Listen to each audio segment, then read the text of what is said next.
Hey folks, this is Rebel Rousing Rich Bergeron. Ladies and gentlemen, it's the Tornado, Tony Penny.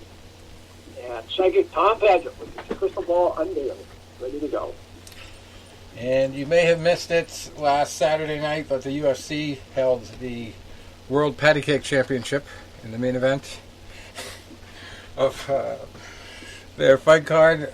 Cyril Gagne and Jairzinho Rozenstruik. I just totally blew it there. I thought the experience would come into play for Rozenstruik, but the lasting 5 rounds experience came into play. Other than that, it was just defense. It's constant defense, and really didn't do much at all. Didn't really land much. But Cyril Gagne just made it a technical fight. Didn't hurt himself. Didn't really hurt Rozenstruik too much. But outlanded him, outworked him, outmoved him, and out-patty-caked him. I mean, there was a lot of just hand-slapping going around. I wish they had separated like the punches to the hands and the significant strikes and all that. Total strikes. It would be a staggering number. I just want to put like pads on his hands in the pictures of the after fight. You know? It's like he was doing pad work in there. I don't know. I don't know if that's good or bad for Gagne.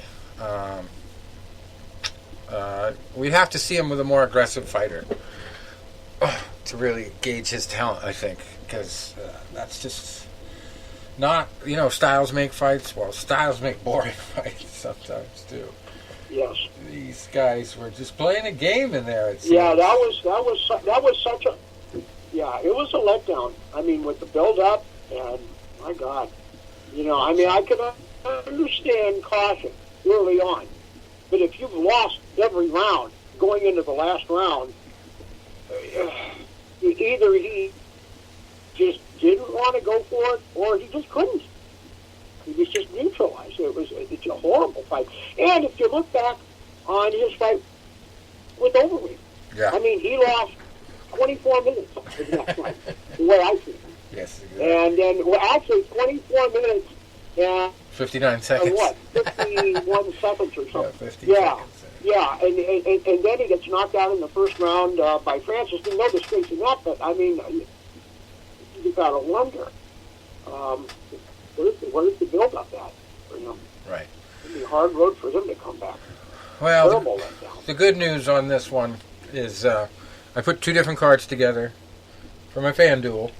I put Cyril Gagne winning one and Rozenstruik winning the other. And all the fights on the Cyril Gagne card, on an undercard for me, were winners. He was the MVP slot. Everybody won except one person who lost but scored more than the winner for the first time ever in FanDuel history for me. This happened. The guy who lost the fight scored more points on FanDuel than the person who won it. Can you guess which fight that was, Tom? The very first one. Okay. No. The very first one. Oh, okay. Maxim Grishin. I don't know if you watched this one. Against Dustin Jacoby. Oh. I think they ripped Grishin off. Because it was like, what was the theme of the night? Calf kicks, right? Calf kicks. They're memeing about it still now on Facebook. There were so many calf kicks that changed the course of each fight. So this first fight set the tone, and Maxim Grishin got hit with more calf kicks than Dustin Jacoby. So they gave it to Jacoby by unanimous decision, no less. But I thought Grishin won the fight, and it turned out, when they counted up the points, which they include significant strikes and landed strikes and all that, Grishin outscored Jacoby and outscored a 20-point bonus for the win to outscore Jacoby. So I made out on my card because I had a loser for once. It was a miracle. But I ended up being 100th place on that card out of 7,000 people. 7,400 something people. It's my second best performance so far on FanDuel. 64th was the other one, previous UFC card. But I was pretty surprised. I also got the draw. Mayra Buena Silva scored a little bit more points than her opponent on the draw, which was the co-main event. That was a pretty decent fight. The difference became a grab of the fence. Point was taken off for Silva grabbing the fence. She would have won that fight. But ended up being a draw. That's how it goes. But it was entertaining. It was a good fight. And then we had the one knockout of the night. If you had him in the MVP slot, you were doing pretty well. I had him on my card. Didn't have him in the MVP slot. But Ronnie Lawrence. And with a name like that, you had to know somebody was going to call him Johnny Lawrence. And John Anik did it. John Anik did it at the end. I don't know if it was a joke or he did it by accident, but it was funny. Vince Cachero was his opponent there, Ronnie. Won by TKO and just a little bit to spare in the third round. 2 minutes and 37 seconds into the third round. He took care of business and TKO. He looked really good. He looked very technical and in it to win it. And then on the Rosenstruck card, I had Sabine Amazo, and she didn't do so well against Alexis Davis. I looked at Davis's record. She had a couple of losses in a row. I figured, yeah, she's washed up. Well, she said, nope, I'm still here. Pounded out her opponent pretty good there. They didn't look very pretty at times, just absolutely all over the place at certain points of the fight, but she just did a little bit more to get the win. And we had Thiago Moises. I picked him over Alexander Hernandez. He won by unanimous decision. Alex Caceres was also on my card. He beat Kevin Kroom by unanimous decision. That was sort of an awkward fight for him, but experience. I think experience and cardio played a big role. I think Kevin Kroom was coming out of sort of more of a street fighting background mentality and wasn't ready for the whole 3-round fight. Alex had a little bit better grappling, was able to deal with his awkwardness and just controlled the pace. I think it was a very entertaining fight for him. Usually it's you just marvel at how he can win at fights like this when he's so sloppy, but this time it was because he was actually a little bit well put together. He didn't need to have to strike too much, but he did pretty well. And Pedro Munoz over Jimmy Rivera. That kind of proved to be the fight of the night. Those guys were slugging to kill each other at certain points. I had Jimmy Rivera on one of the cards, and I didn't have Pedro on any other ones. I thought Jimmy was going to really pull out a knockout in this one, looking at their records, trying to do it on the paper matchup. And they had already fought, too, and Jimmy had gotten the win earlier in their career, so I figured this was going to be the same old deal. But Pedro came to fight, and it went his way. He was a little bit more savage with his attack, and Jimmy was just kind of a little bit too short on the reach at times. Just couldn't get close enough to do damage. And then we had the co-main event, Magomed Ankalaev and Nikita Krylov. And this was kind of a boring fight to me. I didn't really watch too much of it. I kind of was just like looking up and looking down and getting other stuff done waiting for the main event because I didn't have either fighter. I didn't pick this one at all. Even though we did last week talk about it, and I figured the guy with more experience would win, which would have been Krylov. It was Ankalaev getting the unanimous decision win. So he just basically contained Krylov's advances and a lot of wrestling from what I did remember watching. So that was it there. And then we got a fight coming up this weekend that's really packed. If they all go through and there's no cancellations, there's usually 2 or 3 leading up to fight times. We have 15 fights on this card in Vegas, leading with Jan Blachowicz and Israel Adesanya. Blachowicz is 27-8, Adesanya 20-0, and looking unstoppable. I don't know what kind of damage Blachowicz can do, but it's one of those you got to do it early situations, because if Adesanya adjusts and gets a beat on you, and learns his distance and can keep away from you and neutralize your attack, he's gonna take advantage of a 5-round fight and just demolish you because his cardio is second to none. His accuracy, his speed, all that will catch up to you. But if Jan Blachowicz can storm him right up against the cage and do some damage, throw him on the ground and pound him, whatever, it has to be quick. He's got to do it in the first round. And I'll give him a shot. But I believe Adesanya will get the decision win.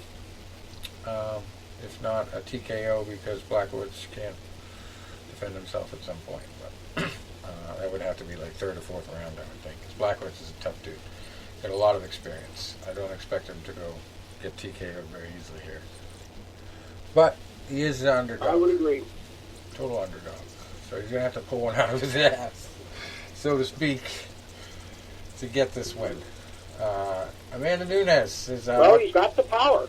Yes. I mean, he's got the height. He's got the reach. You could do it with a leg kick, Unexpected leg kick to the head. Ooh, jeez, who knows? Any possible ways. You could do it with a flying knee. You've seen that recently. So, yeah, it's going to have to be something dynamic. It's going to have to be an explosive attack very early. That's the way I see him winning it. I'm not even going to say, he has any other chance to win. Like, if it happens second or third round, I will be shocked. To me, it just has to happen in that first round. Adesanya just makes too many adjustments. And he's too smart of a fighter to get trapped in a later round. To me, that's what my crystal ball says. Anyway, Amanda Nunez is in a similar fight here. She's 20-4, facing Megan Anderson, and I don't see Anderson putting up too much of a competitive fight here either. But I think the odds are like minus minus 1,200 or something. Yeah. For Nunez, and plus 975. I mean, it's kind of a tough situation in the UFC. They can't get anyone. I think maybe when she's ready, Clarissa Shields gets into MMA and crosses over to the UFC. That's the only fight I think Amanda Nunez would have a competitor in. Clarissa Shields and Amanda Nunez. That would be a fight. Even without her knowing the MMA scene yet, I would pay to watch that now. It's tough to imagine anybody in MMA right now that could compete with Amanda. Very tough. But we'll find out if Megan has the medal.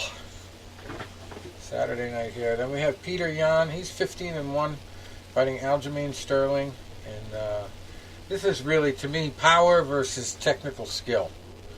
Aljamain has a 19-3 record, but he has tremendous experience. He's been on a lot of big cards. If you mention that name, somebody in MMA, doesn't matter who they are, will know who he is. They've seen him fight. They know him. They train with him. They know somebody who has trained with him or fought him. He's just he's up there. He's up there on the name list. And Peter Yan is kind of an up-and-comer, but he's been mowing some people down. And it's this little short, stocky guy, but just has tremendous power. So this could be the fight of the night. Yeah, and you notice the weird thing about the odds in this. No matter who you choose, you're putting up more to win less. One of those, both guys have a minus. And it's so close. I believe Yan is minus 115 and Sterling minus 105. Maybe that's changed today because I was underwater with work today. But yeah, it's you don't see that often. And this is, oh God, this is a tough one. And I keep going back and forth, and I'm going to have to keep going back and forth, I guess. Sorry, it's a cop out, but I'm telling you, this is. I'll just get on board the one, and then I'll watch films of the other, and this is good matchmaking. Yeah. This is going to be a Forrest Griffin, Stephan Bonner fight, I think. This should be brutal. It could be. And then we have a couple journeymen. Slugging it out, Islam Makhachev. He's 18-1, fighting Drew Dober, who's 23-9. We got another big name, Thiago Santos. He's 21-8, fighting Alexander Rakic, who is 13-2. And old Dominic Cruz, back in action again, 22-3. Always getting injured, but keeps coming back.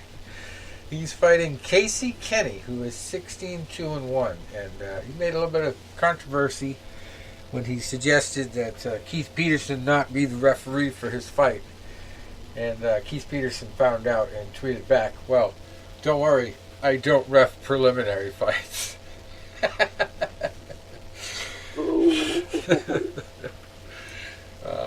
That was a good one that went around today, because I guess this is just on the preliminary card. But was that Cruz that said that? No, Peterson. Cruz wanted Peterson to not be eligible to ref his fight, because he made the comment when he stopped his last fight. Keith Peterson was the referee in his last fight, and he said that the guy smelled like booze and cigarettes when he got close to us in the fights. That's what Cruz said. So this time Cruz made a petition, said, I don't want him to referee my fights, and so Keith Peterson found out and was like, "Don't worry, I don't ref preliminary fights." He put that out on his Twitter. Yeah. Kind of giving him the jab. But Casey Kenny, well, that is quite interesting. Yeah. The Cruz is in the prelims. I mean, that's what a come down. This is kind of do or die for him, I think. Yeah, well, he's constantly having to claw back and show that he's still relevant. And coming off a loss and another injury, he's got a lot to prove. And it's not it's not like they're giving him a pushover either, Casey Kenny is pretty dangerous. He won me some money the last time I bet on him on a UFC card, Casey Kenny. So he's pretty much, when he gets in there, he's very aggressive. He's very physical. You're probably not going to see a decision here. Cruz isn't a knockout type of fighter. Cruz is a guy that will go 3 rounds with you and be technical and keep his distance. We got to see aggressive Cruz to really, go up against Kenny, and I think that's why they put him in with Kenny, because they know that he's going to have to be more aggressive to win this fight. So we'll see if he rises to the challenge. But, it's going to be a tough matchup for him. We got Yadong Song, 16-4-1, fighting Kyler Phillips, 8-1. And it's a big test for Joseph Benavidez here, 28-7, fighting a guy named Askar Askarov. And if you don't know about him, ask around. No, I'm just kidding. He's 12-0-1, Askarov. So undefeated here. It's a tough one. And 7th fight of the night, we got Rogerio Bontorin, who is 16-2, fighting Kai Kara France, who is 21-9. I don't really know much about either guy. I think Kara France was an Ultimate Fighter, if I want to remember. I don't know, possibly. Tim Elliott, 6th fight of the night, 16-11. 1 draw, fighting Jordan Espinoza, who's 15-8. We got a Kennedy Nchukwu, who's 7-1, fighting Carlos Alberg in the 5th fight. Sean Brady, undefeated at 13-0, in the 4th fight of the night, fighting Jake Matthews, who's 17-4. And that could be a barn burner in the preliminaries there, because Jake Matthews is a real tough dude. Depending on where those 13 wins came from, Sean Brady coming in undefeated against Matthews, that could be a good one. And we got female fight, Lavina Souza is 14-2, fighting Amanda Lemos, who's 8-1-1. 2nd fight, Euros Medic, who is 6-0, fighting Alon Cruz, who is 8-3. 1st fight of the night, Mario Bautista, 8-1, fighting Trevin Jones, who is 12-6.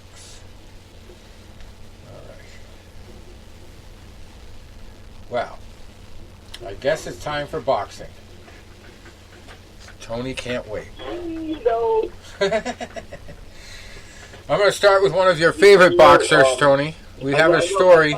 It's not quite Rocky related, but involves one of your favorite Rocky boxers that we've interviewed on the show. Ivan Drago?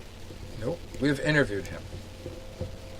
We've interviewed it's got to be Antonio Tarver. Exactly. I knew you would get this. Yeah. Okay, so I'm good like that. Antonio Charver and Frank Muir. Boxing match. Yeah. You heard about this. They're trying to put it together. Frank Muir put out the announcement. Came to a surprise to many. Charver's 31-6-1 in boxing, and I gotta say, Frank Muir looked absolutely miserable in the last fight I saw him in. So, unless he's been putting the work to the gym, I would think that Charver's got to be in better shape, even if he was sitting on the couch all this time. Well, and this is going to be a boxing match, right? Yes. Okay. So, I mean, right there, that gives advantage one to Tarver. You know, even if Muir was competing in MMA, you know, up until recently, and I don't know what his last fight was, but you said, you know, he looked pretty miserable. But even if he was competing in the until recently, and Tarver hasn't had a boxing match in 6 years, you know, once Tarver shakes that rust off, you know, it's his advantage. I saw Tarver had posted something on, I think it was Instagram yesterday, you know, where he was doing some pad work, and he's like, yeah, because it's been 6 years, you know, you got to get back to the basics. You know, you've got to just do very basic work, you know, to knock that rust off. And then he also made a comment that Frank Muir had, was like a photo, but he was grappling. He was like doing like on the mat, and he goes, "We're boxing, buddy." Yeah. So this is a funny quote. He obviously uses the traditional, I've got nothing to lose. He says, I go out there, and even if I were to lose the match, and I intend on really trying to win this fight, win it early, I don't know about going 10 rounds. I go the distance and look good. That's a victory for mixed martial arts. I know what it's like to be the guy defending your sport against an outsider coming in, like I did against Brock Lesnar. It's really nerve-wracking, so the stress is really all on his end. Then he says, honestly, I would love to keep doing this. I'm 41 and I'm having my own midlife crisis. My wife makes jokes about it all the time. Most guys go out there and get a girlfriend or a brand new Corvette to drive. I'm out there sitting going, hey, maybe I can go into boxing. Get into K1. What wrestling tournament can I get into? I'm trying to find these different ways because I know my window of competition is closing. But believe it or not, how many years do you think separate these two guys? Take a guess. What, age-wise? Yeah. Well, you figure, I mean, Tarver, I mean, he was 40 a couple years ago, so I'm going to say, if you just said Muir's 41, I'm going to say Tarver's 48 or 49. 52. 52. Is he really? Yeah. Wow. 11 years older. I didn't know he was that old. And here's how I was trying to, you know, when I was trying to come up with the number, I'm like, okay, I know the man, I know he's older than me. And I'm like, okay, he was in the Olympics in 96. Okay, I know that. Okay, so. It's a good thing you didn't say 60, because I would have been like, I'm going to tell him you told me that. But I'm like, yeah, it was Olympics 96. So I'm like, okay, and I'm like, how old was he in 96? I'm like, he was one of the older Olympians, and I'm just trying to remember. And that's why I thought, I was like, okay, maybe I would say like 20 whatever, and then add 24 years to that. So I'm like, I was like, okay, that would, you put him in that. So I came up with 49. I'm like, I thought he was maybe more than 5 years older than me, but then I'm like, but when I did the adding, I was like, oh, so he was what when he was in the Olympics in 96? So that'll be 25 years. So he was a 27-year-old Olympian? Shit. Didn't realize. I knew he was the older one on the team, but I didn't realize that much older. Yeah. Well. Oh, by the way, Rich, are you going to go by the name Mr. CEO now? Oh, yeah, right. Mr. Samuel Peter. He hasn't gotten back to me yet. Yeah, I was reading that. Yeah, I was reading that. I was like, what is this? This is CEO. I'm like, this is great. All right. Well, we got to get him on the show. Yeah, I don't know if that's for real or that was a scam, like we were talking about earlier before the broadcast. Yeah, I mean, because the way he kept saying that, I was like, it was one of those ones that looked like something from like a Nigerian prince. Right.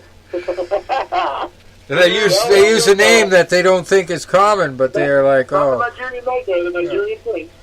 Samuel Peter, I think, has better English. Yeah. Sometimes the person can speak something, but maybe they have a hard time writing it. I mean, I was looking forward to it. I was going to have a whole stable of South African fighters. No, what was it? Zambia or something? I forget. Yeah. I don't know, some weird country. Tanzania. I had some friends from Tanzania that trained at my gym. You know, I got it before I forget because I had the perfect one-liner for tonight's show, and I know we're going to get into this. Did you guys happen to watch? And I'm going to use this in air quotes right now. The Canelo fight last week? No, because I knew where that was going. Third round knockout. I was insulted when the manager of I didn't want to think of his name. Said, "Oh wow, this is going to be a competitive fight." Really? Yeah. You know what? I mean, I think his name was like Avni Yermolov or something along those lines, right? But here's, I mean, I find humor in everything because that's just how I am, right? So he's from Turkey, which I keep saying that's where my friend really wants to visit. And someone's like, "Why?" I'm like, "Because he loves Thanksgiving." This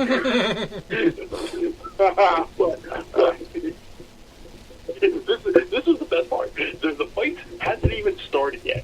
But in his home country, they were so excited. They had a parade before the fight started. So all these people during the day are like having like this big parade. They're walking on the streets. They're holding pictures of them and stuff. I'm like, wow, that must have dissipated really fast. But, you know, Joe Diaz was this trainer, and you know, and I respect Joe Diaz. But this was the one time I wish Teddy Atlas would have been working his corner, because the fight was so bad. It reminded me of, go back to, I think it was 2003, I was at the fight when Bernard Hopkins fought this mandatory challenger from France named Murad Hakar that was so terrified to be in the ring. When the bell rang, he literally started circling the ring so fast he looked like he was going to run into himself like in a Bugs Bunny cartoon, right? And that's when Larry Burns was like, "Aren't you embarrassed of yourself? This was a disgrace," and whatever. So this is what it reminded me of.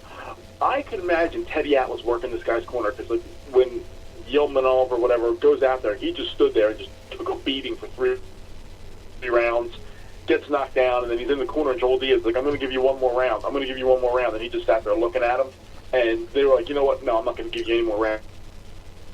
We're stopping this fight." Corner surrenders after 3. I wish Teddy Atlas was in that corner. Teddy Atlas would have basically been like, "You know what? Why did I even wrap your hand if you're not going to use them? I spent 30 minutes wrapping your hand, and you haven't thrown a fucking punch yet. Yeah. You know what? You wasted my time wrapping your hand." That gauze could have been used, you know, in a hospital somewhere. And I could literally see him doing that. and I was, and the fight was going on, I was cracking up.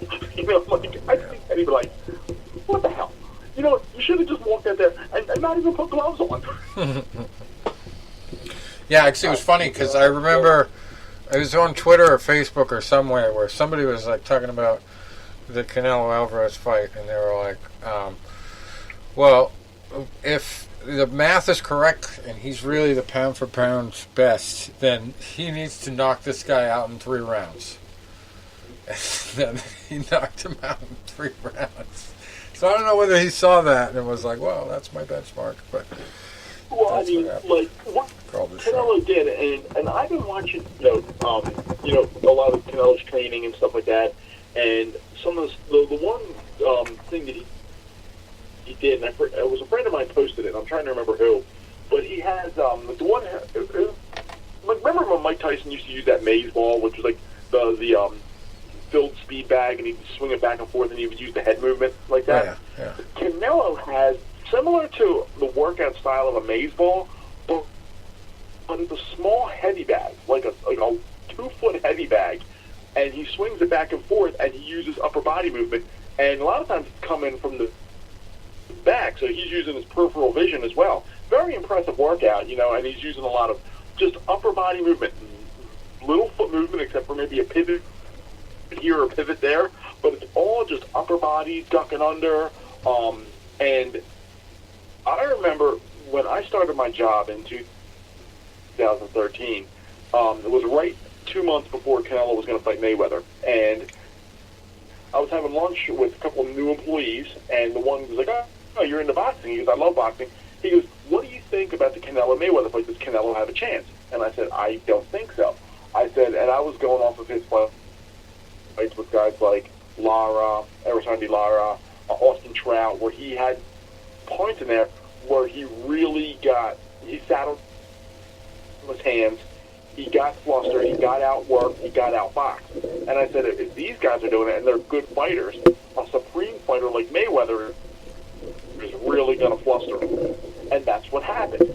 But you could see every fight since that, Canelo has not just improved his offense, but he's improved his defense. I mean, he uses upper body movement now. He did it against guys like Kovalev, Danny Jacobs, Triple G, where he is really hard to hit with a clean power punch. Yeah. I was talking to my dad about it last night, and obviously Mayweather's now, 43, 44 years old. But if Canelo now would have fought the Mayweather of 2013, that would be a toss-up fight. And I agree. I wholeheartedly believe that. Well, maybe we'll have to have our guest announce that fight. Now, we got to get Dino on the phone. Not the Flintstones dog. Yeah. Dino Puglia. Not Dean Martin.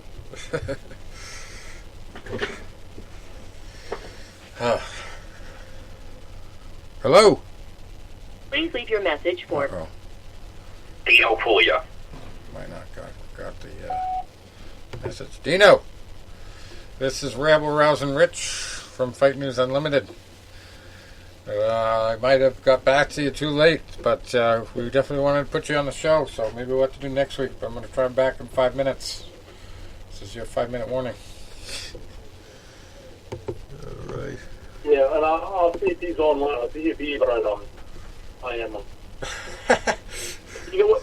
Says Rich kicked out Dina from the call. What'd you say, John? There was another fight on that Canelo card, and I tuned in around the 4th round, and it was a Chinese heavyweight prospect, Xiling Zhang. He was fighting the guy Jerry Forrest. Yeah, it was a draw, right? And he had Forrest down 3 times in the first 3 rounds, and Forrest damn near knocked him out coming back, and it ended up being a draw. So if you get dropped 3 times and you still salvage a draw, you did the impressive work going down the stretch. Wow. Yeah, I heard the Chinese guy just gasped out. I didn't see it. I seen highlights. I mean, Rich, I know there was Tom. There was down in Miami where the fight was. There was 15,000 spectators, and when the card was over, apparently about half of them had to go to the hospital to get oxygen because Zhang sucked up so much oxygen in that arena. I thought you were serious for 2 seconds. If it wasn't an open-air arena, they would have died. I thought you were going to say COVID. It's just like, oh, you bastard. That's funny. That was a good one. You need to do your own. I'm looking at Zhang right You need now. to get with He's Anthony 22 Rodia, and you do your own boxing-themed comedy show. There you go. Sidekick.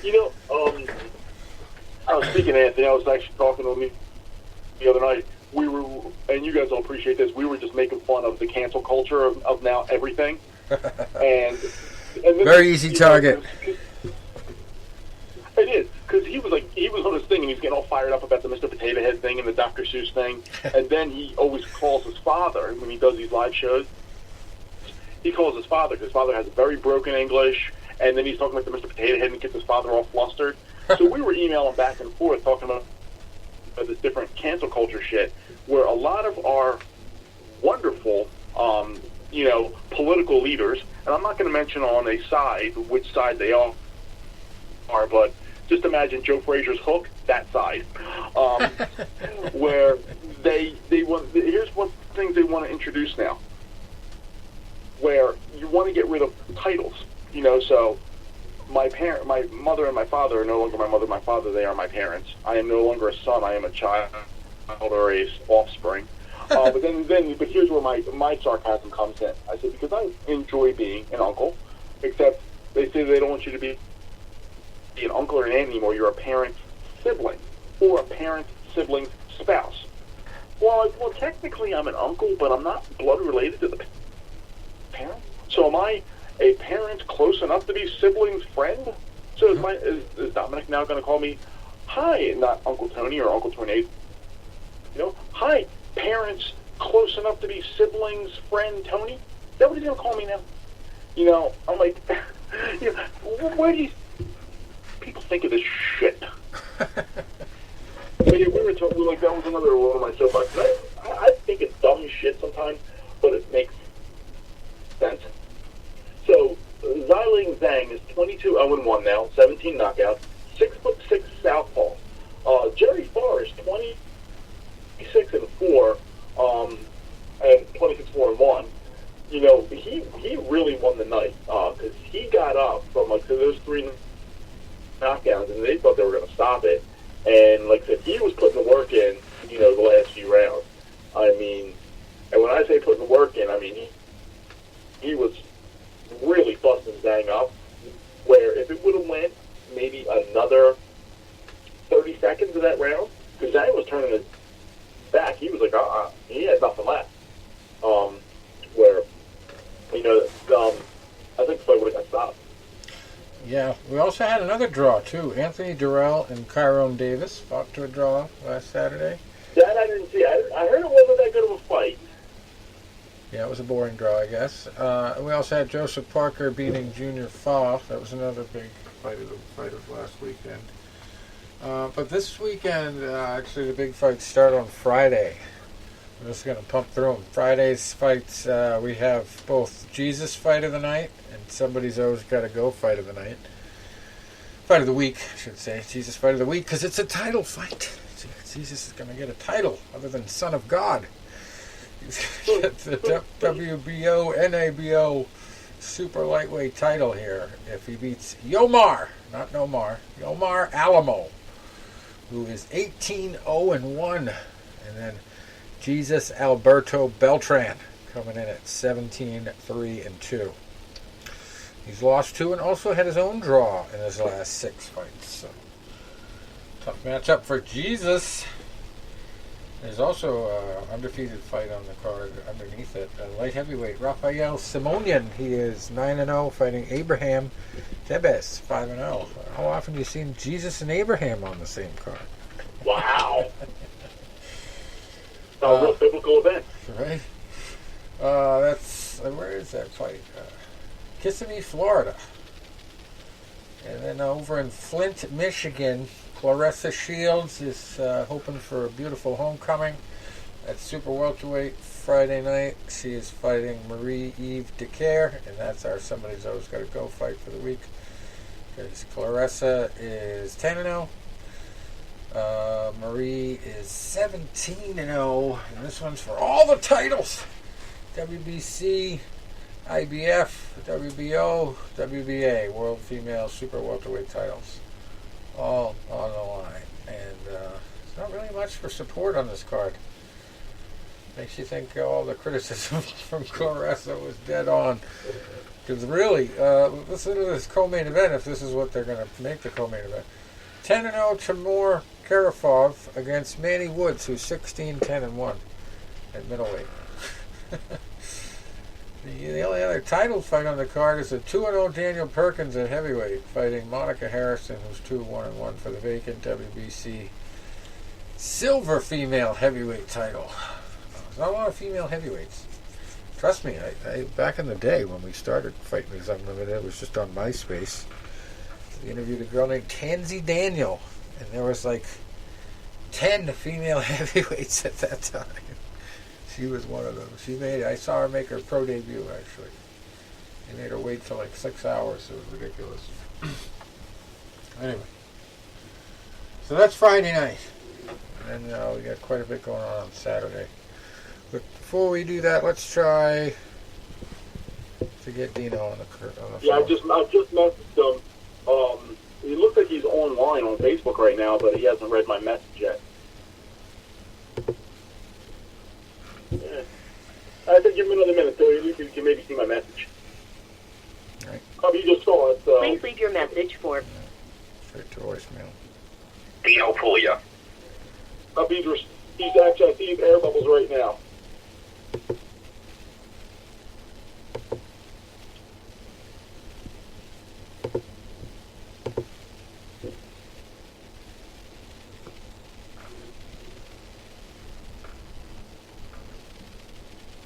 Please leave your message for... Dino Puglia. Dino! He's air bubbling me again. Okay. Maybe it's not recognizing. It could be one of those spam things, if you got that app on your phone and it doesn't recognize the number. Yeah. I got to get that off my phone because I enjoy the spam calls. That means I mess with them.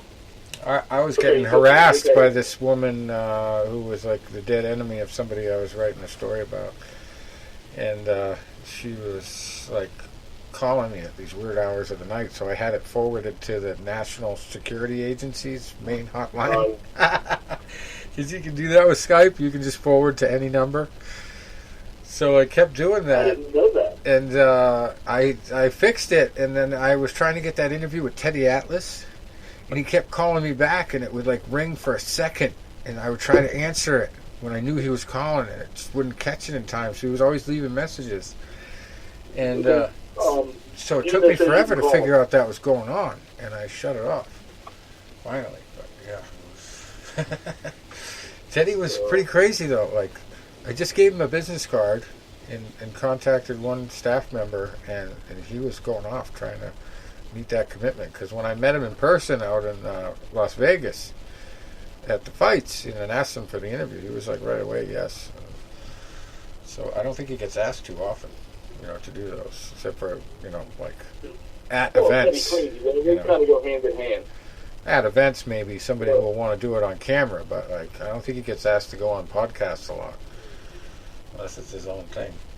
So you want to try Dino again? He's all over it. I just heard from him. He said, I told him you were going to call. All right, one more chance. Dino.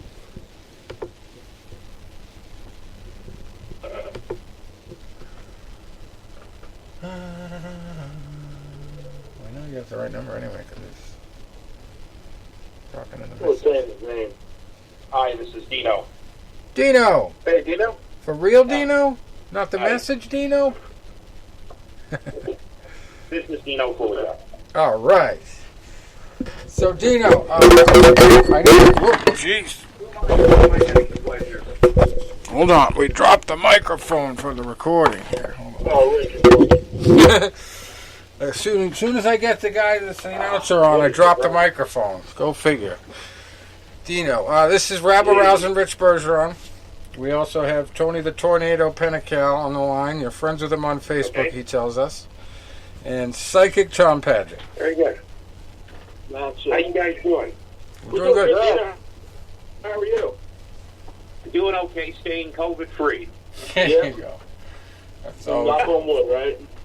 Knock on wood is right, Now, it's got to be tough. It's been- As somebody that it's been- wants to be out there with a microphone. How is it for you? I saw you on LinkedIn, so obviously you're looking for work, right? How is the work Yeah, market? LinkedIn. Well, I mean, it's the problem is that fuck. I mean, I've got all these promoters that want to run shows, that want to book me, but nothing is happening. Right. You know, and I never, I don't know, 5 or 6 years being away from the industry, that I would get an interest really to come back, because I stayed out of it for such a long length of time due to various reasons, mostly health issues. Mm-hmm. Now, what got you into the whole announcing scene, other than your voice, which is an obvious one, right? Usually. Well, yeah. What happened was I grew up as a pro wrestling fan. Many years ago. Yeah. And watching boxing as well, and but mainly professional wrestling. And so that's what drove me as far as getting into really learning the mechanisms of the sport, and to went to started in promoting, and here in Florida for many years, and it was a lot of fun. It's just something I always wanted to do. Just had the excitement for. More so the pro wrestling industry more than anything else. Was always a fan of it. Ever since, like I said, I was a kid. Grew up passionately with the old school hard knocks style of professional wrestling. So, I just wanted to really get involved. I wanted to, promote shows. I wanted to get into announcing. Just wanted to get into everything, all aspects of the business. I wanted to learn it, learn booking. Just do everything I could do. Started in 1987, and went many years, did shows all over Florida, and then branched out and got in with various other promotions, doing lots of things, and had a nice run with the WWF for many years, and then over to WCW. Then went on various other things. Went into boxing, went into mixed martial arts, and my career branched out just really into announcing, and that's where I had my fun. That's where I enjoyed. That's where really my passions. They really grew, and I was really excited being in that spotlight and being in front of thousands of people, and just being on the road and being with the boys, and just that whole aura, the excitement of combat sports in general. So, and I continued it with it for many, many years. And who would you say is the most famous wrestler during that period that you dealt with? Or just a few of them? I definitely Hulk Hogan. Yep. Sweet. Beyond the shadow of a doubt, Hulk Hogan. Hulk Hogan, Andre the Giant. Wow. The Ultimate Warrior. These were guys that were just incredible, larger-than-life superstars and just phenomenons. I mean, just great athletes. Awesome. Tremendous people. Good people. I have nothing bad to say about anybody in the industry that I've gotten along with and that I've worked with. There's been so many people, and unfortunately, a lot of my friends have passed away. I worked with, George the Animal Steele. I worked with people like Chief J. Strongbow. George was one of my favorites back in the 80s when I used to watch him. And Mean Gene Okerlund. These I worked with and went down the road, had drinks with, and just had my back on. Bobby the Brain Heenan. Did you eat any turnbuckles with George? No, I never had any never ate any turnbuckles with him. I'll never forget that. That was so funny. Dino, I'm from the Philadelphia area. In fact, I'll be down in Clearwater next week. I'm flying in next Friday. I always come down spring training games. I always go to Hulk Hogan's Beach Shop in Clearwater Beach. I usually miss him by a day or two, but I'm going to be going to his Hogan's Hangout this year. So I'm going to be checking that out. Hopefully I'll get a chance to meet the man. I never had, and one of the ones that I tell Rich all the time, when I was boxing in college, both Rich and I have a college boxing background. 1997, I got picked to box in the East-West Classic in Reno, Nevada. A week before the fight, opponent drops out with an injury, and I get scrapped from the card. They're like, well, we're not going to fly you out to Reno if you're not going to fight. You know, we're not going to waste this money, and we're not going to waste your time. You're a college student. You need to be home studying. My teammates that went met Hulk in the San Francisco airport during a layover. Got a photo with them, so I'm jealous as can be. This was during his NWO years with the black and white. I am jealous as can be. And every year when I go to Florida and I don't see him, I just add another year. And I always, my one friend that got to meet him, I said, man, if I ever find the guy that I was supposed to fight in 1997, I'm going to fight him. We're going to get in that ring. We're going to glove up in that ring, and I'm going to beat him worse now than I would have then, because I'm putting 20-some years of interest on that ass-whipping he was getting back then. But like I said, I'm going to Clearwater in 9 days. I'm excited. Hulk Hogan, it was my pleasure to announce Andre the Giant and Hulk Hogan. Wow. I had that run for several months after WrestleMania 3. Oh, that's so cool. And did you ever get to drink with the Giant? Huh? Did you ever get to drink with the Giant? Yes.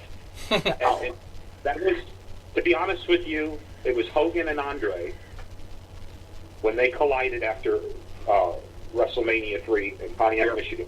Yeah. That was the top of my career. That's what really set my career off. I made a ton of money in the Southeast.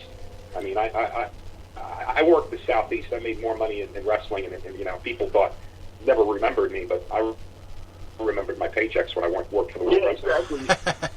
Yeah, I remember how well I was treated. One of the stories my mom would always tell me. One of the stories my mom would tell me. This was before I was born. I'm a 76er. I'm a bicentennial child. Before I was born, before my parents met, my mom used to work in a local cable affiliate out of Philadelphia. She worked there, and at the time, Gorilla Monsoon was a heel working as the Manchurian Giant, I think. And she said, like, on TV, like, he was supposed to be almost like a savage, kind of like how the Samoans are always portrayed, or George Animal Steel was portrayed. But he was also, because he was such a high-ranking guy within the company, he would be the one that would drop the films off every week for the cable syndicate.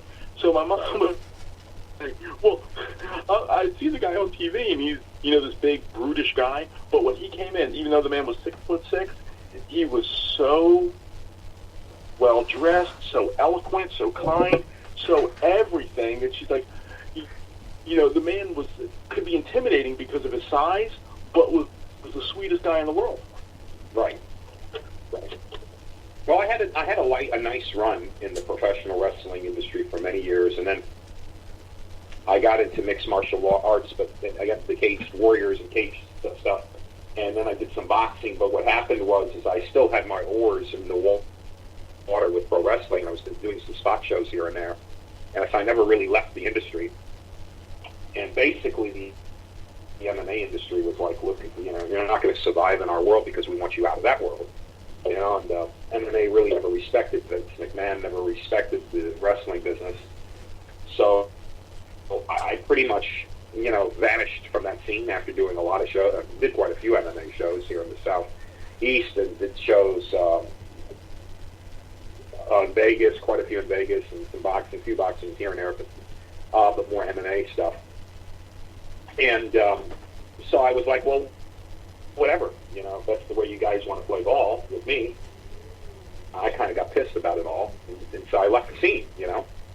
But I learned this years later that they just frowned on the fact that I wasn't going to walk away from ring announcing with pro wrestling.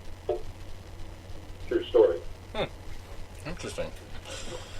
Considering, some of the pro wrestlers that have gone into MMA, like the Brock Lesnar's and the Batistas and a couple other ones. One we had on the show, Ken Shamrock. We've had him on the show a couple times, and it's a different attitude. People have a different. We also had combat sports altogether. We also had the guy that made all his money in yoga, DDP, Diamond Dallas Page. Yeah. We had him on the show. Great interview. DDP and working around all of those guys was the best though in wrestling. I mean, I really enjoyed. I had the fruits of my career were really paid off in working for Vince McMahon. Now, where are you located? I always tell people the best sport of my life, Tampa, Florida area. Oh, cool. Well, you're in the open country then. It's open now. In fact,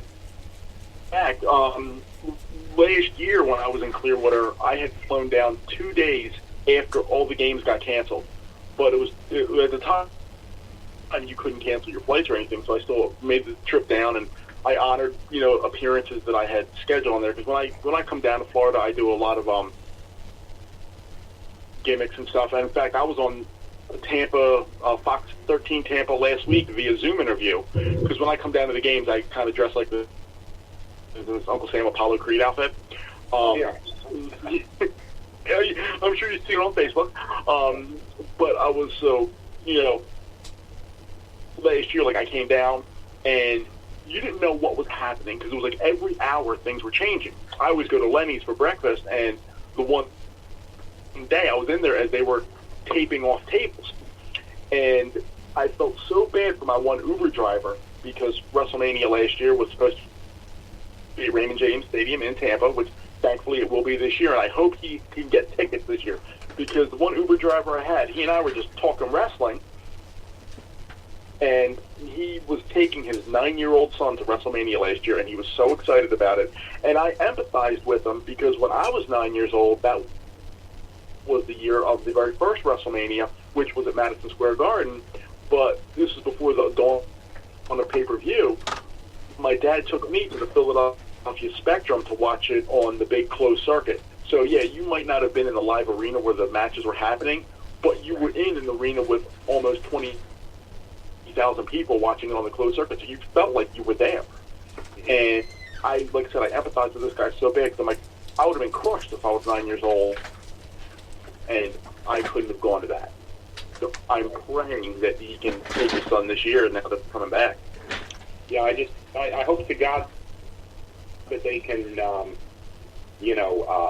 really capture the true essence of it. And, it's just with this COVID situation, I guess they'll be limited to seating capacities and such, Yeah, there's not too many work from home opportunities for announcers, is there? It's like that guy. There's one guy that's out there. He's actually taking clips that are already famous and narrating them, but that's about all you can do when you work from home as an announcer. Well, what's happening too is you've got announcers that. So this is why I talked to a few friends of mine, and they're like, "You should just throw your hat and you should just throw yourself back into the ring again." And I'm like, I'm 52 years old. I mean, do they want me? I said, well, why not? You got the voice. You can still get out there and do what you got to do. It's like getting on a horse. Yeah. And just once you've been on the horse, Yeah. So it's and I thought about it, and I started talking to some of these other announcers, and some of them that were getting paid lots of money that weren't getting booked anymore because of COVID. And I'm thinking to myself, maybe I should keep my price low and start getting myself out there again. I've had some good responses. So I'm staying very, very optimistic. Surprisingly enough, I've been getting some good responses with various different boxing promoters. Reed Boxing out of Las Vegas, Very cool. which is they've been doing really well. Huh? Very cool. Yeah, we do more boxing than anything usually.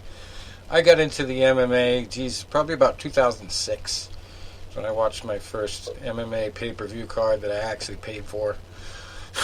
Now I watch them for free. But back then, the UFC was still kind of, growing and figuring things out. And I think it was like Chuck Liddell versus Rampage Jackson was the fight card, main event. And then later on, about 2 years later, I ended up following the biggest scandal in mixed martial arts history, really. It involved Pride, Zions, the sponsor there, and the UFC and the millionaire owners of the UFC at the time, the Fertittas.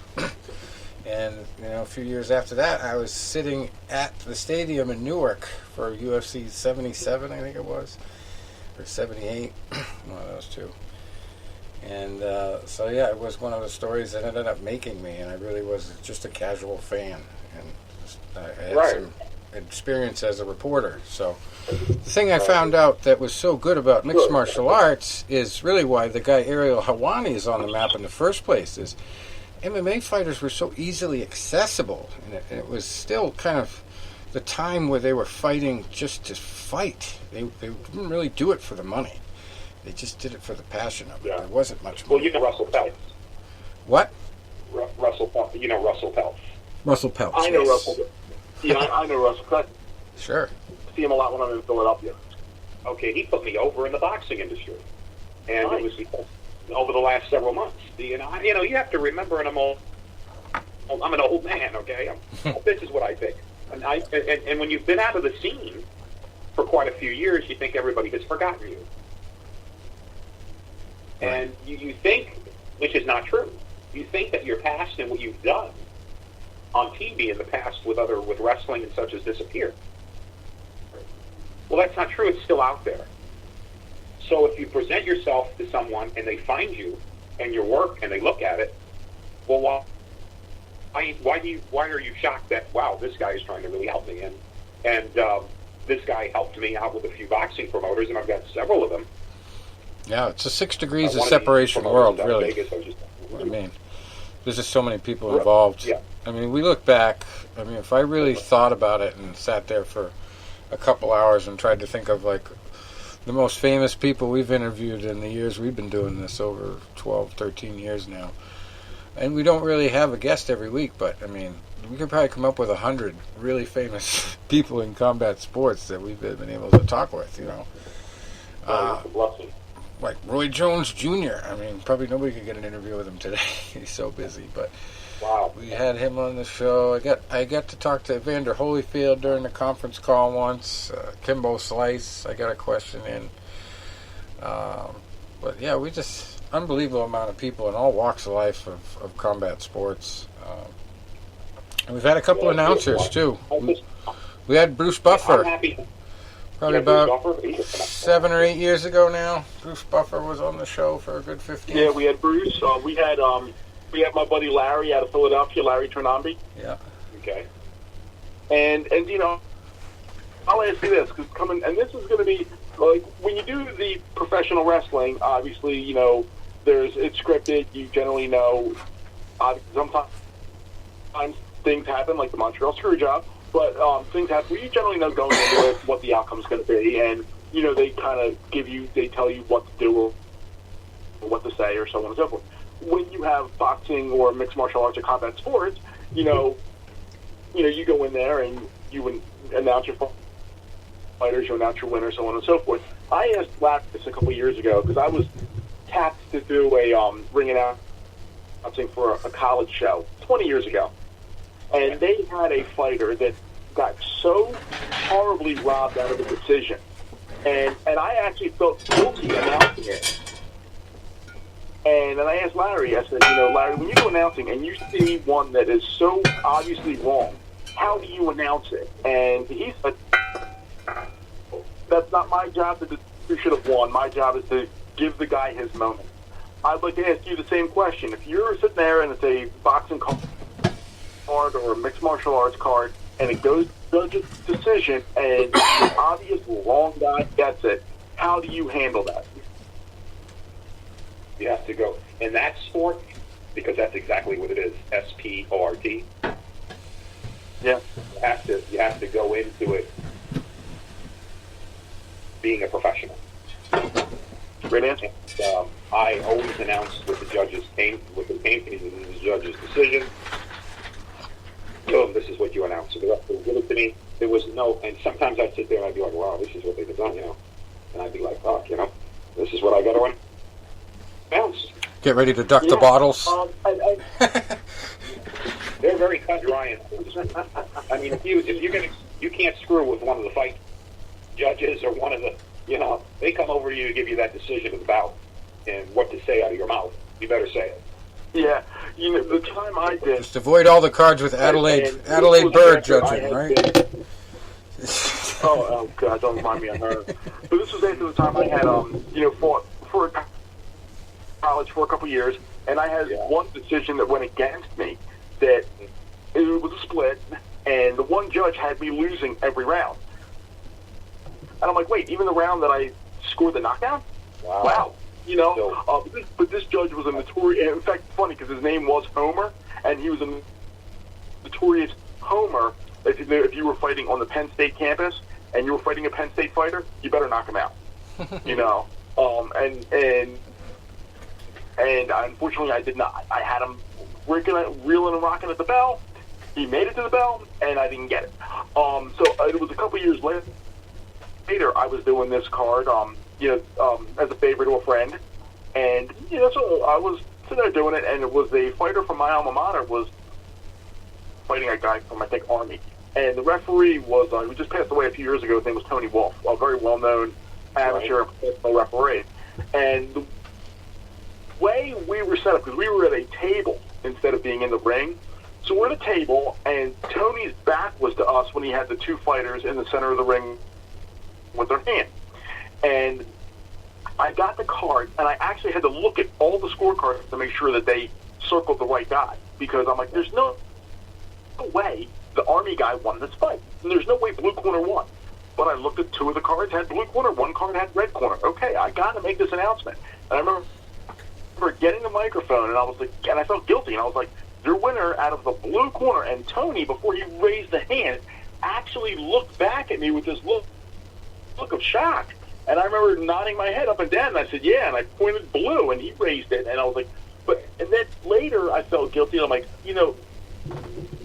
this Army guy, he fought hard. I don't think he won, but the judges said he did.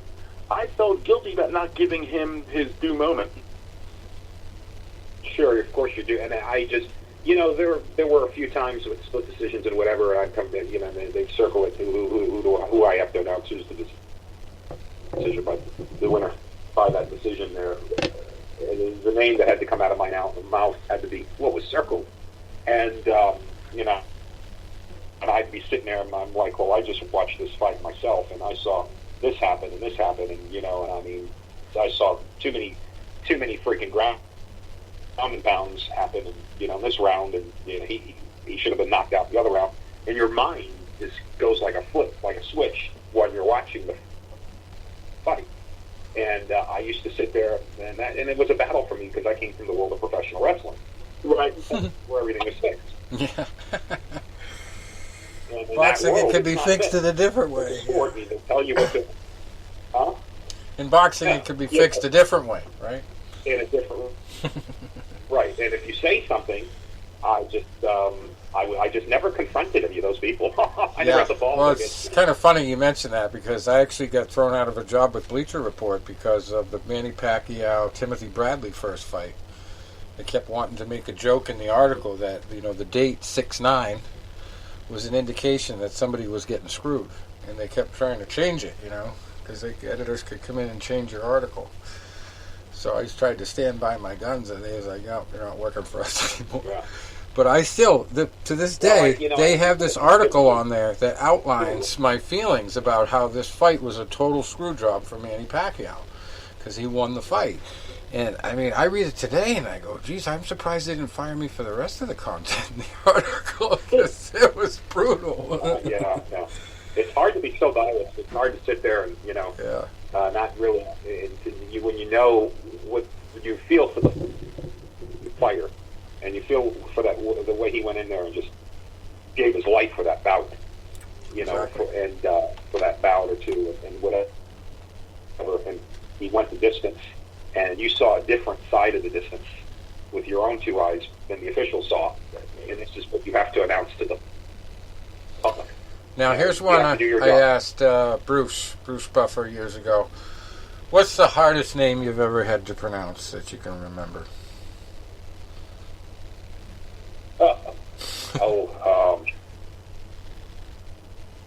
Lord have mercy. I would probably say where they were from. A city. There have been times where they'll hand me something and it'd be like, where the hell is this? They live where? Where the hell where is this located in the world? Yeah. Is this on a map somewhere? Do you want this to come out of my mouth? It's a foreign language? I sit there seriously, what I would do sometimes is they'd give me these sheets, and I'd go in, this guy is from Morocco, Spain, wherever the hell he's from, or Tasmania, Devil,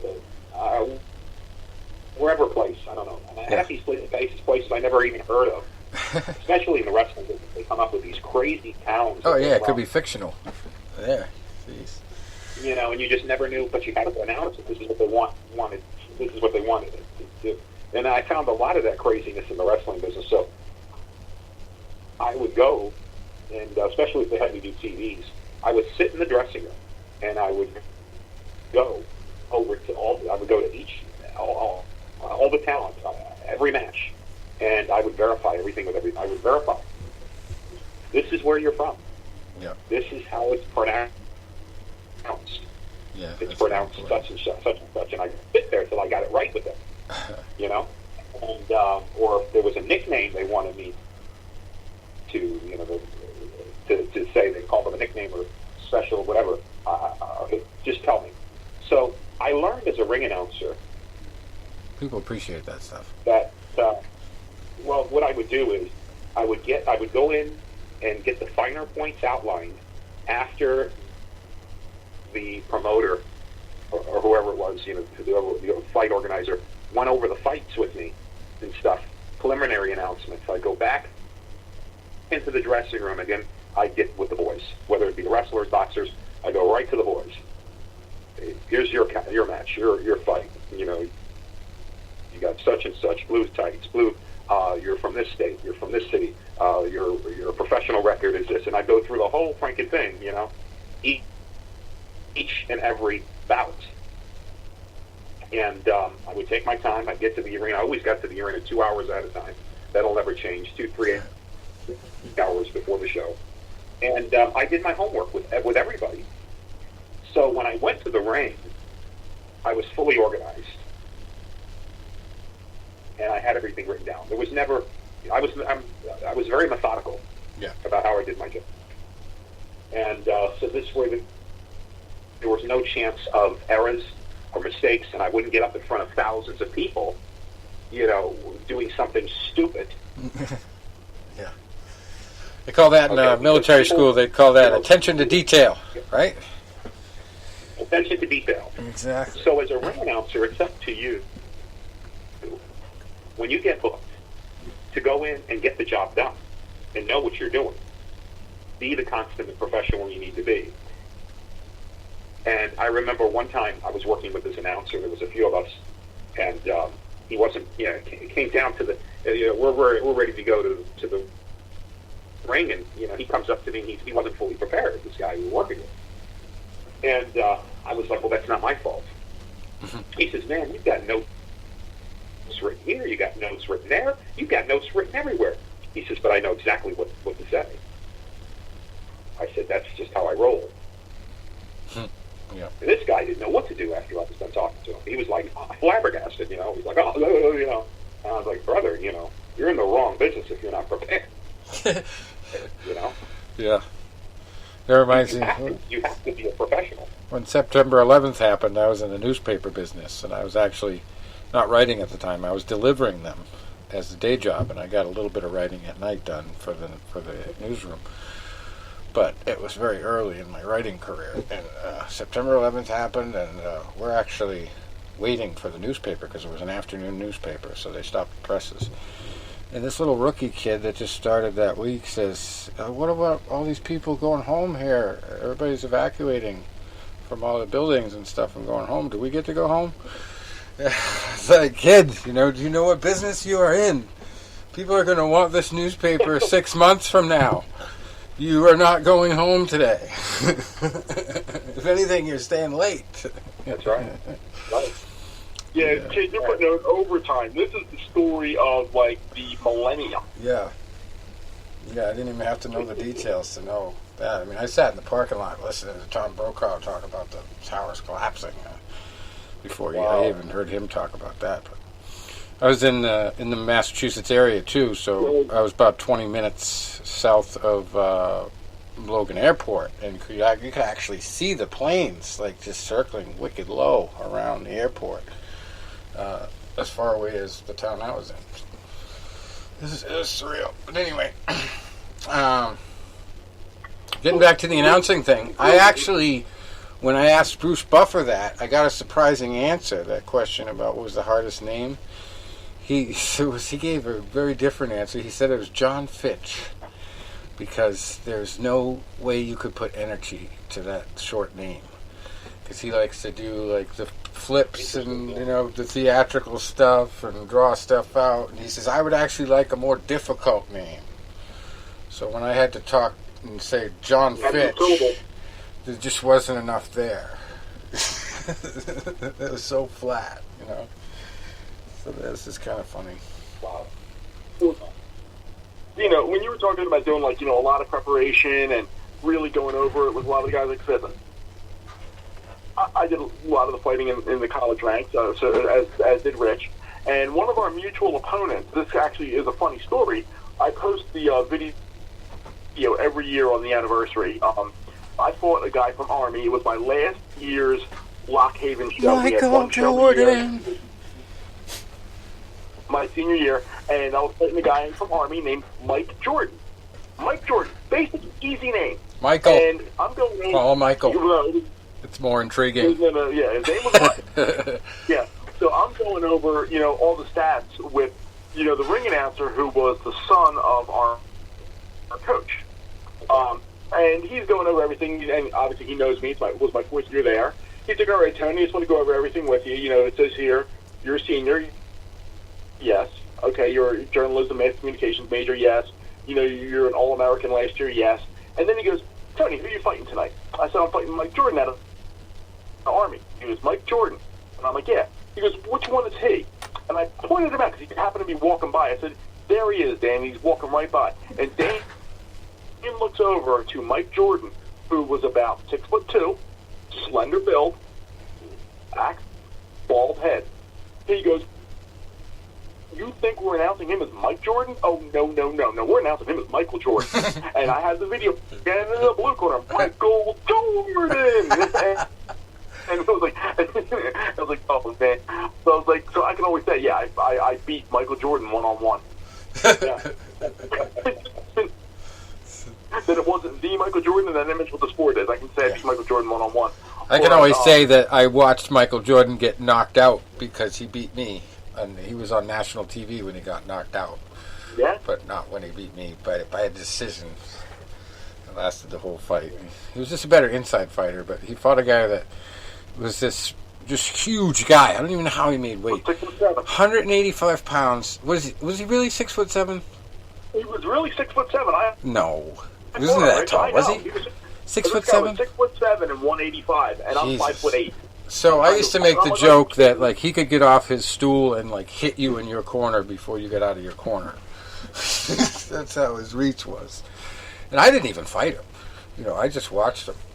But Michael Jordan, I didn't fight him to the Nationals. So I had beat this guy in the first round of Nationals, and then we get to the second round, and it's my second fight. I'm pretty much wanting to conserve my energy because I've already been told the finals are on ESPN.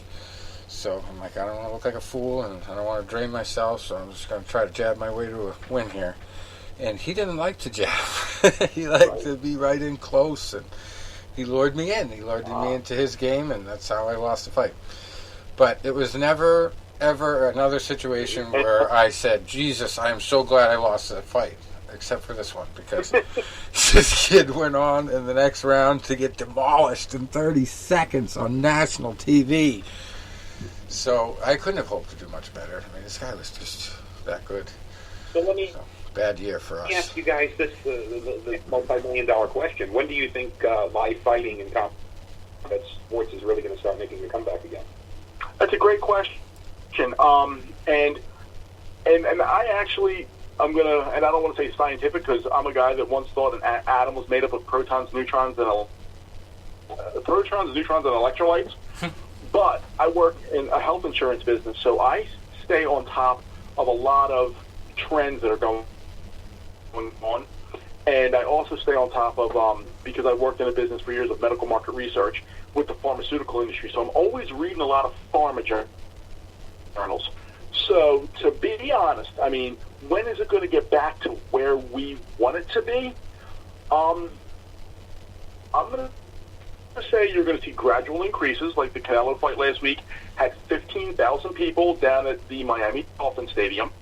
I think they're talking about the Canelo fight in May, possibly either at Texas Stadium in Dallas that holds like 80,000 people, possibly the Alamo Dome again, where they have the Alamo Bowl in San Antonio, which holds up to 80,000, or the Raiders' new stadium in Vegas. So that way you can get, even with 25% capacity, you can still get 20,000 people there. So I think that you're going to start to see a lot of improvements in the spring, and I think by the fall, knock on wood, as long as you don't see a lot of the resurgent with the variants, maybe we might be back to full football games again, or at least 75% capacity. Well, fortunately, it's the one business. It's the one business, entertainment period. No matter whether it's sports or concerts or whatever. Entertainment and events. It's the one business that can't ever completely go digital because people won't accept just digital. They want the real thing. They need the real thing.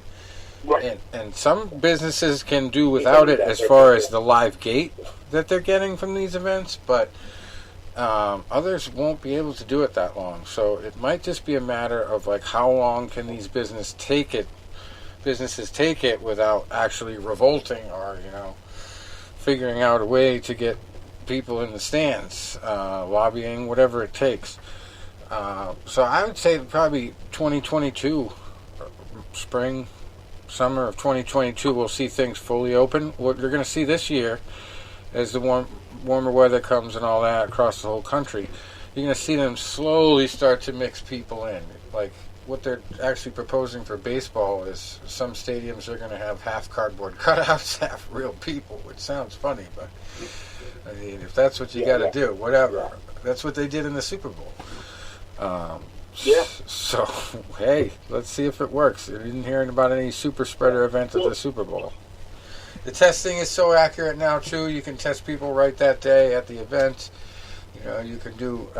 they were doing very early on just the laser temperature checks at events in South America for boxing, very early on, before the pandemic really even hit full force. So you can do it and figure out a way to minimize the risks. I mean, nobody's getting massively sick by going to Walmart, just wearing a mask, so they should be able to figure it out. But they're going to be cautious, so I'd say 2022 is really the one year to gear up for. Yeah. Two's a wild. And like I said, I look every day. My dad got his second shot last week. My mom goes for her second shot next week. So a lot of my older relatives have been, vaccinated, which is good because they all have health issues. They're all in their 70s. And that's what I said from the beginning. I said, if something like this hits me, I'm not worried about me. I'm more worried about them. I'm like, I take this as a fight. If I got it, I'll walk through it just like I did Michael Jordan. I'll come right out of that corner swinging. But I'm more concerned about them.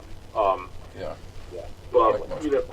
and it's like every day I read a progress. And I don't just read the United States. I read worldwide. I read what France is doing, what Germany's doing, what South Africa's doing. Because right now, yeah, the United States can do a whole hell of a lot. But if you have people flying back into here, or coming in and this and that, you're going to continue to run into issues. I heard a funny, not so funny story today about Chinese people. I guess the people coming in from Japan, dignitaries, were subjected to the anal swabs to test for the virus. And they were very horrified. They were psychologically scarred for life by the procedure. This is not a joke. I mean, I'm laughing, but this is a real story. A real story. This is not an Onion story. This is what really happened. And apparently, it's completely not. When they first talked about this being a way to get more accurate results, I mean, everybody probably laughed at it. But then they actually researched it, and it turned out to be totally bunk. There is no proof that that's a more accurate way to check. So it's totally useless. I don't know why they would do it, but it's the kind of world we live in. Anyway, we got to get Tom involved. Well, Tom's our resident psychic. Before you go, we got to let him give you the outlook, their psychic outlook. Okay. This has been such an entertaining show. I've just been listening and enjoying it, and you've really given me an appreciation for the work that goes into that, because I think everyone takes it for granted that it's an easy job, and it's anything but that. Like you said, like you were mentioning, you've got to just get these towns and all this stuff. And the thing is, you're performing live. You don't get market. You don't get do-overs. It's not a recording. No. And this has been fabulous. But you were talking about pro wrestling, and that was something I go way back on. Yeah, and it was kind of funny, because I remember when I was a kid, they had some smaller studios, and they would do the studio stuff, to prepare you for the weekend. And we had there were a couple notorious villains. There's always villains, but the Tolis brothers. Now this goes way back. I'm dating myself, but remember, Chris Tolis had a penchant for grabbing the microphone. The announcer. Did you ever encounter that in the wrestling world? Where, I mean, I'm sure scripted, of course, but I mean, was that ever an occurrence with you? Yeah, I had Ox Baker. Yeah, I remember him. Legend. He used to love to hurt people. Yes. The big mustache. Yeah, exactly. Grabbed me by the throat and he says, "You're done talking." You're done talking. I've got the microphone now. You go sit down. Go have another hamburger over there. Go get out of my face, fat boy. He says, I'm ready. I'm ready to call the match. He says, I'm going to call. And he grabbed the microphone from me. And he was one of those types, that Ox Baker. He would grab the microphone from me during the show. We would do a TV, or when we were doing a live event, he'd be up there at the ring with me. Yeah, he would just grab the microphone from me, and he would do his thing. There were many times talent would come to the ring, ravishing Rick Rude. Many times would grab the microphone. Mr. Perfect Kurt Hennig, grabbed the microphone from me, and in the middle of the ring, Oh, Mr. Perfect was great. Interrupt my interruptions. After I was done introductions, they grab my. But I guess the one guy that did it a lot, did it over and over and over again. And just to piss me off or whatever, just with Bobby Heenan. And, he would come to the ring. I would give my He's such a good character. Introductions, and he's like, he says, "You think you're done?" He says, "You're not." He says, "You are done. Now get the hell out of it." I'm going to introduce Rick Rude for all the women here tonight in Alabama. He's going to take off his robe, and you're done announcing. And he'd rip the hell out of me. Oh no! We go into all these towns and constantly would rid me with that, by taking the mic away from, because as soon as I was done with my intro, he'd come right over to me. and he would just grab it. He knew I was, I had to wait. I had to stand there and wait, He just grabbed that mic, even though, I was done announcing, No, I never saw a WWE event. Roddy Piper. Oh, yeah. Just wanted me to wait in that ring and just grab that microphone from me. They always had to grab it. Yeah. It was just part of the gimmick, and it was part of that's what it really was. So if I was done announcing, it got to the point where I'd go to some towns, and the agent would come to the dressing room, and they'd be like, Dino, you're going to announce whoever's coming to the ring first, and you're going to stay in the ring. And you're going to announce their opponent, and you're going to stay in the... And then when you're done, when the opponent comes, and everybody's in the ring, you're still going to stay in the ring. I mean, well, when the fuck am I going to get out of the ring? When the match starts, and they're going to throw, they're going to knock, I'm going to take a bump, So this happened continuously. So that was the brunt of it. I was the brunt of that, and I would stay in the ring, and so one of the managers would come up and grab the mic. I knew that was my entrance out of the ring. Yeah. I had to grab that. So in other words, no one would ask you politely for it. It was just a grab, right? Give me No, they would just grab it. There was no pre. Then after a while, you would look at the match. You go to a town. You go to Charlotte, North Carolina, and you see Bobby the Brain Heenan and Mr. Fuji. They're the ringing. Okay, so they're representing. This is who they're going to be with in this match. Okay, so these are the matches here. My ass is going to stay in the ring the whole time. No, I never really went to a WWE match, but when my father was the chief of police of a little town called Webster, right on the Connecticut-Massachusetts border, they had one of these little shows come through, and Killer Kowalski was running it. And he literally sat in a folding chair on the stage area of the venue. And it was just a gym, a big gym, like a public gym in a town building. And so they set up the ring in the middle of it. And, of course, they had the fighters going all through the audience, bleeding and slamming each other against walls and stuff. And they were breaking tables. And my father, being the chief of police, he's sitting next to a senator, and then he gets word that the facilities operator had no idea that tables were going to be broken. He's all pissed off. I mean, they sometimes surprise these people. They don't know it's going to be like this, but that's to make it, to sell it. That's what they got to do. These guys were up in the balcony, dragging this fake bloody guy all the way through the people in the balcony. It was a show. And Killer just sat there with his arms folded, like he was deaf. Yeah, everything was never really looking up, just like he was there for the show. He was so old at that point. But, yeah, yes. I mean, you'd go on the road and wild. You were never. Everything was a surprise when you worked in the wrestling business, because any show you did, you never planned for anything. Yeah. Everything was just. And after a while, some things would happen, like with grabbing the mic with managers. These things would occur, and they would just keep going on and on until you finally realize, well, this is what they did. Light bulb would go off in your head, Yeah. And you would learn. Well, this is part of the gimmick. Exactly. Either you learned how they did things, and you were successful in how they ran their shows, or you got left behind. And Right. if you got left behind, that was on you. That was your stupidity, I guess, Thank God I never got left behind. I was one step ahead.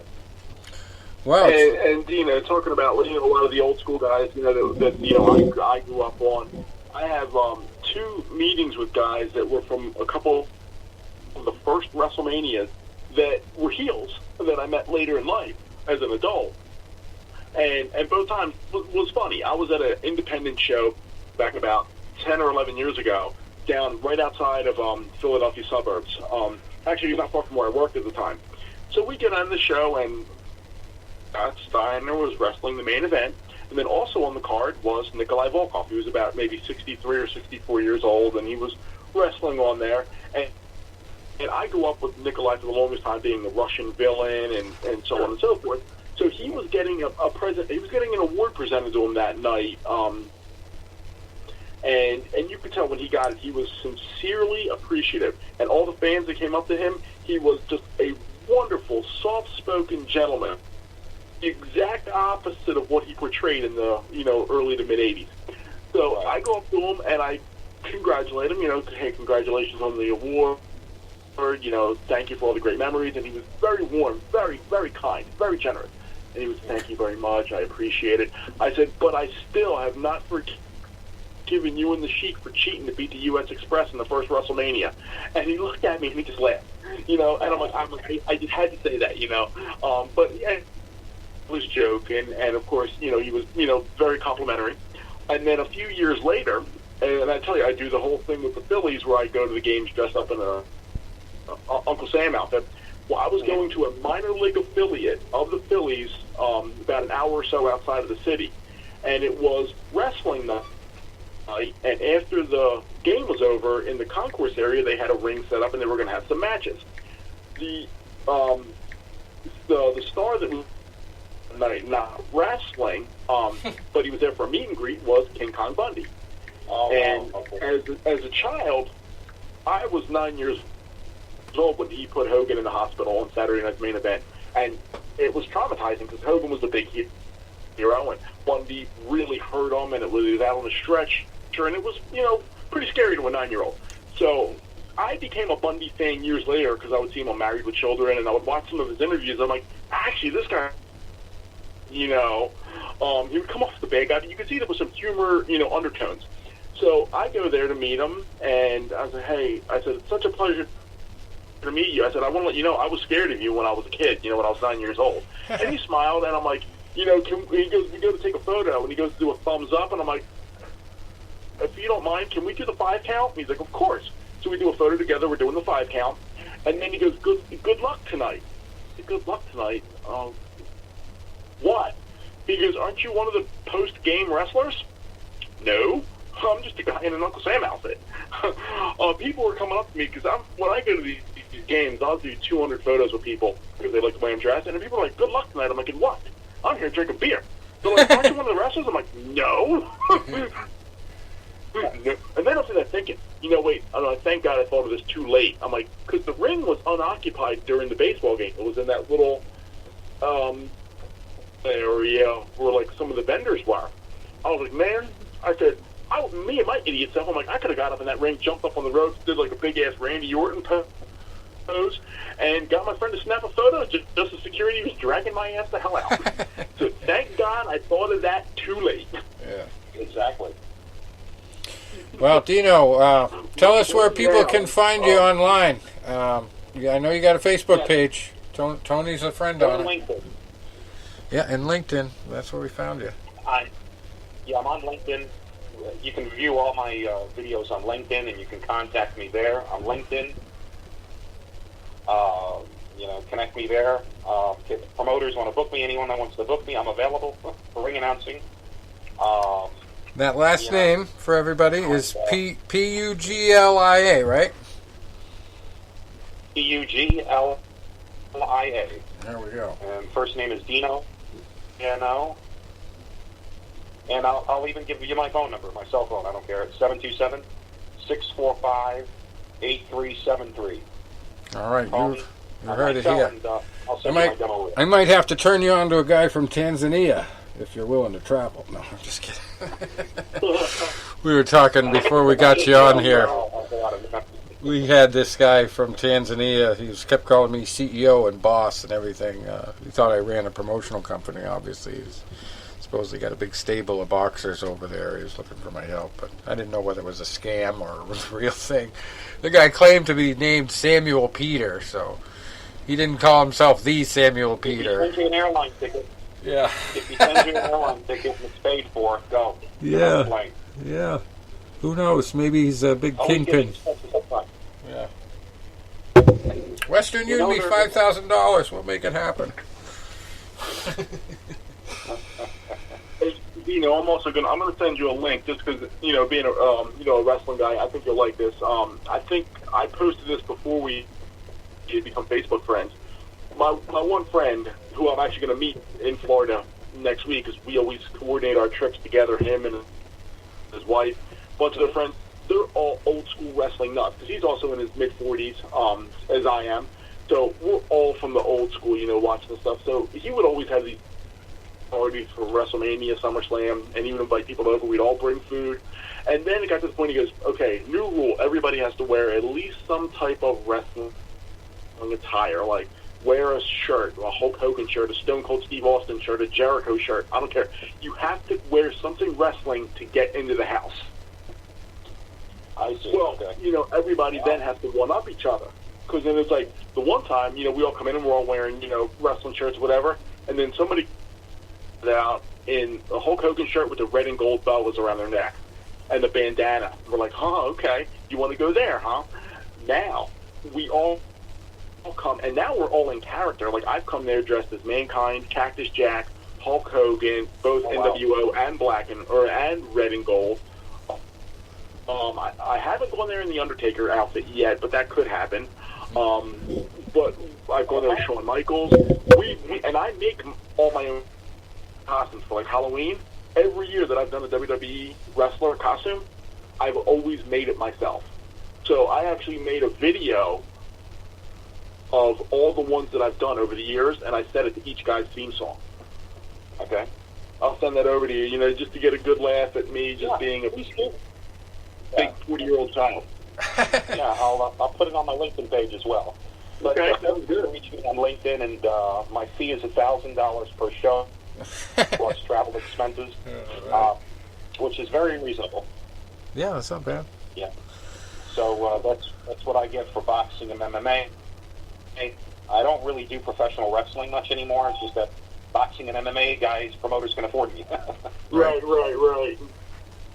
Yeah, so, Well, let's hope things open up again for you. That's mainly where I'm sticking. And I hope so. it was great talking to you. Absolutely. Let's Awesome get ready stories. to return to live action. Yeah. Sounds good. Let's get ready to rumble. Absolutely. Yeah, now, speaking of that, what's your signature phrase? Do you have one? Do you have a... Ladies and gentlemen, the immortal Hulk Hogan. There we go. Coming down the aisle from Venice Beach, California. Interesting story about Bruce. Bruce actually manages Michael. He's his manager. And they're only half brothers. And Bruce said that every time that Michael Buffer says, it's probably more now, but at the time that I interviewed him, every time he said, let's get ready to rumble, he would make $1 million. Just for saying that phrase. So they literally had to script it out, so we would only say it so many times. So, I never use his style. When I get into the ring with guys, when I open up a fight, this is my signature. I pop the town. So in other words, if we're in Las Vegas, good evening, Las Vegas. Are you ready for boxing action? That's how I pop the crowd into the town on it. Cool. Yeah. That's how I open the show. All right, well, we're going to close out the show with you tonight, and we'll definitely get this up as soon as possible, probably tomorrow morning at some point. It will be live, and I will send you the link. Thank you, guys. It was a pleasure. It was a pleasure speaking to you, and I hope to see all the fans live in action in the future in your city. Definitely. Sounds great. Thank you. Take care. All right, Florida warm for me. I'll be down in 9 days. Absolutely. God bless you guys. Take care. All right, thanks. Have a good night. Good night. Good night. So, yeah, that's it for the show tonight. We're going to skip out on the Saturday boxing matches. There was a few of them I wanted to mention, but we'll just talk about them next week after they happen. And make sure we just discuss the results. There was another female fight, Jessica McCaskill. That's another big female fight for Saturday. I guess it's a bigger female weekend for boxing than a male weekend for once. But we'll see how that goes, and we'll talk about it next week.